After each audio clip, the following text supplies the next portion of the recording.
கிறிஸ்துவில் பிரியமானவர்களே, ஆண்டவராக இயேசு கிறிஸ்துவின் நாமத்திலே உங்கள் யாவரையும் வாழ்த்தி ஆசீர்வதிக்கிறேன்.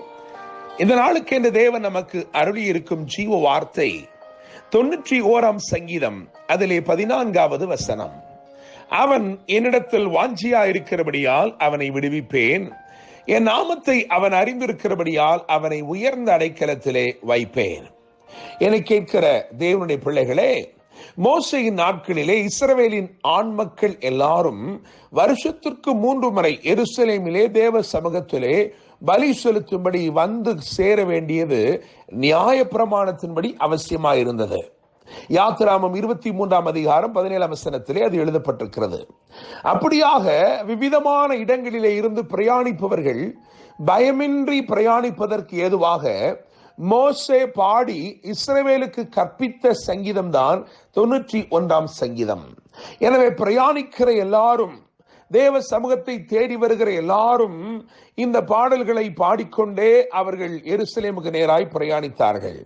எனவே இந்த நாளிலே தேவன் இந்த சங்கீதத்தின் 14ஆம் வசனத்தை நமக்கு வாக்குத்தத்தமாய் அருளி இருக்கிறபடினால் நான் நம்புகிறேன், விசுவாசிக்கிறேன், உங்கள் பிரயாணங்கள் எதுவாயிருந்தாலும், உங்கள் வாழ்க்கையின் முகாந்தரங்கள் எதுவாயிருந்தாலும் நிச்சயமாய் தேவன் அதை உங்களுக்கு வாய்க்க பண்ணுகிறார். தேவனுடைய பிள்ளைகளே, இந்த நாள் தேவன் உங்களை விடுவிக்கிற ஒரு நாளாகவும் உங்களை அவர் உயர்ந்த அடைக்கலத்திலே வைக்கும் ஒரு நாளாகவும் இருக்கிறது.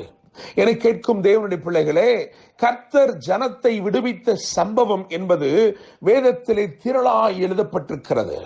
நீங்கள் இந்த யாத்திராமத்தின் புஸ்தகத்தை வாசித்து பார்க்கும் பொழுது இஸ்ரவேலரை அங்கே தேவன் இருப்பு காலவாய் ஆகிய எகிப்திலிருந்து அவர்களை ஒரே இரவிலே புறப்பட பண்ணுகிறார். ஒரு பெருத்த விடுதலை தேவன் அவர்களுக்கு அருளினார்.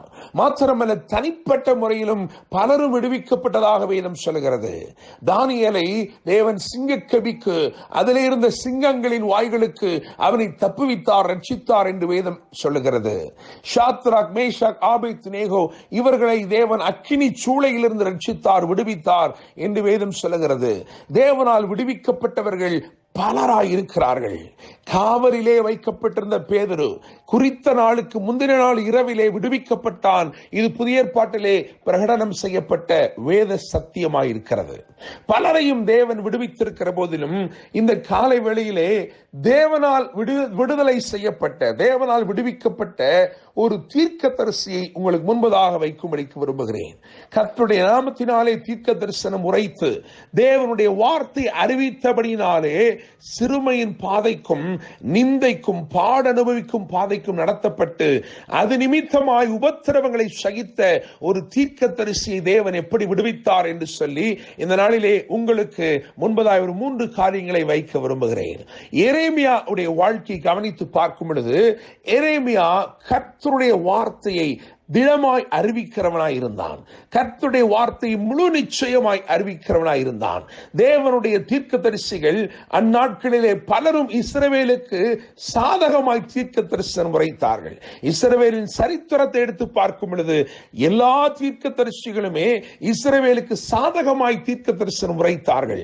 ஆனால் எரேமியாவோ இஸ்ரவேலுக்கு பாதகமாய் தீர்க்க தரிசனம் உரைத்தார். காரணம், கர்த்தர் அப்படித்தான் அந்த வார்த்தைகளை அனுப்பினார். எனவே அவர் தைரியமாய் அந்த வார்த்தைகளை பேச ஆரம்பித்தார். நான் உன்னோட கூட இருக்கிறேன், உன்னை நான் அலங்கமாக்கினேன் என்று சொன்னார். எனவே அவனை உறுதிப்படுத்தி அவன் வாயிலிருந்து உண்மையுள்ள வார்த்தைகள் புறப்படும்படி செய்தார்.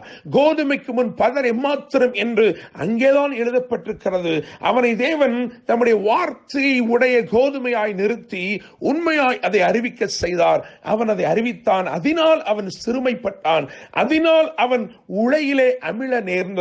அதனால் அவன் இடுக்கத்தின் அப்பத்தை புசிக்க நேர்ந்தது. ஆனாலும் தேவன் ஒரு நாளை முன்குறித்திருந்தார். எரேமியாவுடைய வாழ்க்கையிலே தேவன் ஒரு நாளை முன்குறித்திருந்தார். என்னை கேட்கிற தேவனுடைய பிள்ளைகளே, ஒருவேளை கர்த்தரிடத்திலே வாஞ்சியாயிருக்கிற நீங்கள் சிறுமையின் பாதையிலே நீங்கள் நடத்தப்படலாம், நிந்தை அனுபவிக்கிறவர்களாய் இருக்கலாம், பாட அனுபவிக்கிறவர்களாய் இருக்கலாம். ஆனால் தேவன் உங்கள் வாழ்க்கையிலே ஒரு நன்மையின் நாளை, ஒரு மேன்மையின் நாளை, ஒரு விடுதலை நாளை குறித்து வைத்திருக்கிறார் என்பதை மறக்க வேண்டாம். எரேமியாவுடைய வாழ்க்கையிலே தேவன் ஒரு நாளை குறித்து வைத்திருந்தார். அன்றைக்கு அவன் வாழ்க்கையிலே 3 காரியங்கள் சம்பவித்தது. முதலாவதாக எரேமியாவின் புஸ்தகம் 40ஆம் அதிகாரம் அது 4வது வசனத்தை கவனித்து பார்த்தால் வேதம் அங்கே ஒரு விடுதலையை குறித்து பேசுகிறது.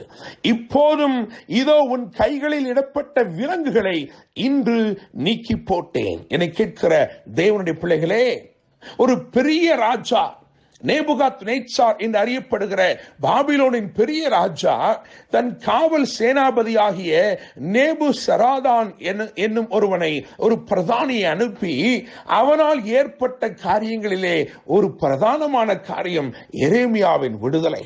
வேதம் சொல்கிறது, இன்று உன் விலங்குகளை நீக்கி போட்டேன். ஆண்டவர் உங்களை பார்த்து சொல்கிறார், உன் கைகளிலே காணப்பட்ட கட்டுக்கள், விலங்குகள் எதுவாயிருந்தாலும் இன்றைக்கு தேவன் அதை நீக்கி போடுகிறார். உங்களுடைய வாழ்க்கையிலே நீங்கள் ஒன்றையும் பெறக்கூடாதபடிக்கு, பொருளாதார நிலைமையிலே கட்டப்பட்டவர்களாய் ஒன்றையும் நீங்கள் செய்யக்கூடாதபடிக்கு கட்டப்பட்டவர்களாய் காணப்பட்டிருக்கலாம். ஆனால் இந்த நாள் ஒரு விடுதலை நாளாய் இருக்கிறது. இன்றைக்கு தேவ வல்லமை உங்கள் வாழ்க்கையிலே கிரியை செய்கிறபடினால் கர்த்தர் உங்களை விடுவிக்கிறார். 40ஆம் அதிகாரம் 4ஆம் வசனம் எரேமியாவின் புத்தகத்திலே ஒரு விடுதலை, எரேமியாவை தேடி வந்த விடுதலை.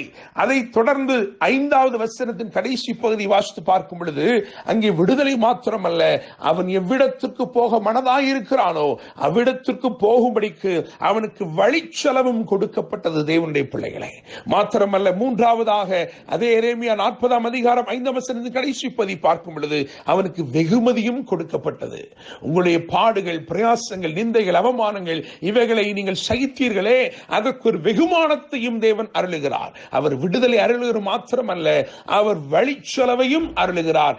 உங்களுக்கு தேவையான வழிச்செலவை அவர் கொடுக்கிறார். நீங்கள் போய் சேர வேண்டிய இடத்திற்கு போய் சேருவதற்கு தேவையான கிருபையும் பலனையும் ஆசீர்வாதத்தையும் நன்மையும் அவர் வழிச்செலவாய் தருகிறார். எனவே தேவனுடைய பிள்ளைகளே, இந்த நாள் தேவனால் குறிக்கப்பட்ட நாள். இன்றைக்கு 3 காரியங்கள் சொல்லப்படுகிறது. ஒன்று விடுதலை, இன்னும் ஒன்று வழிச்செலவு, 3வதாக வெகுமதி.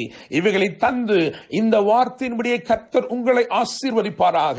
அவன் என்னிடத்தில் வாஞ்சியாயிருக்கிறபடியால் அவனை விடுவிப்பேன், என் நாமத்தை அவன் அறிந்திருக்கிறபடியால் அவனை உயர்ந்த அடைக்கலத்தை வைப்பேன். கர்த்தர் தாமே இந்த வார்த்தைகள் மூலமாய் இன்று உங்களை ஆசீர்வதித்து உயர்த்துவாராக. என்றும் அன்புடன் பாஸ்டர் டேனியல் மோசஸ்.